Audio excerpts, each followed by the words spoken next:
And we're back with something I've wanted to do for a very, very long time. Welcome to Nefashu's Pokemon Brown Nuzlocke Challenge. Woo! Now, some of you might be sitting there and asking, what the hell was that sentence supposed to mean?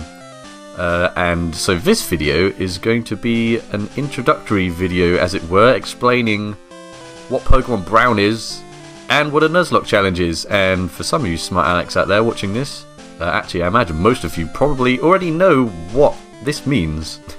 What Pokemon Brown is and what a Nuzlocke Challenge is, so you probably don't need this video, but I'm going to go ahead and do it anyway. I guess I'll start with Pokemon Brown. Pokemon Brown is a hack of Pokemon Red, made by one cool boy man who you may recognise if you've vehemently watched my stuff, because I did a Pokemon Prism playthrough, and it's the same person, but this was his first game. Pokemon Prism's his second game, and actually due for release at the end of this year, so I'm looking forward to that. But anyway, Pokemon Brown, it was fully released in its current form in 2009, but it's had, I believe, at least 5 years of work put into it, so yeah, a lot of effort was put into this hack. So kudos to Cool Boy Man, and some consider it one of the best hacks ever made. And it is my favourite hack, at least until Pokemon Prism comes out. I look forward to that. But anyway, probably most importantly, I should probably go over the Nuzlocke Challenge. Woo! I must say it like that every time for some reason. So the Nuzlocke Challenge is basically a variant of gameplay of Pokemon, and it was invented, I don't even know if the original Nuzlocke guy has a name, so we'll call him Nuzlocke. So Nuzlocke decided that the regular playthroughs of Pokemon were getting a bit boring. I think this was back in 2010, according to this weird fact file thing. I do my research, damn it. So yeah, he decided to make the game more interesting with two very, very significant rules, which a Nuzlocke Challenge must always follow. Rule number 1, you can only capture the first Pokemon that you find in any area, be it a route, or a city, or anything. So you're very, very limited in what Pokemon you can use. Now, some people play with Dupe's Claws.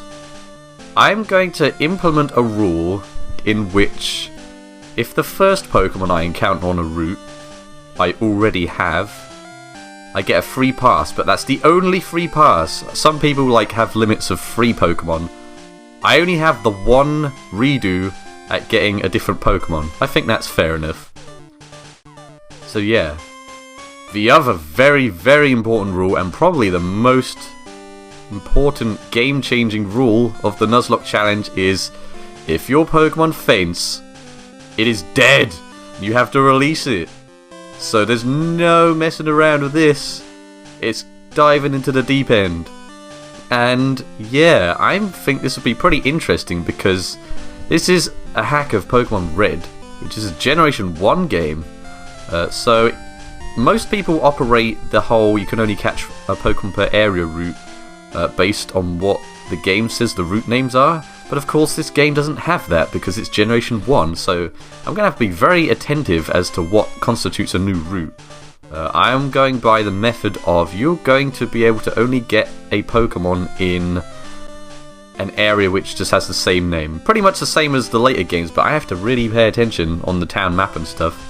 And I'm going to be honest, I haven't played Pokemon Brown in a while. I've played it a while ago, but I feel as though enough time has passed that I sort of know some stuff about it, but I really have forgotten a lot of things that have happened, and I don't know what other trainers have, so I think this is going to be a good one. It's not I know everything about the game, and it's not I know nothing about the game. I think it's a nice medium.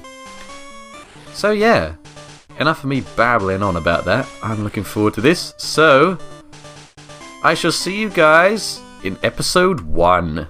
Toodles.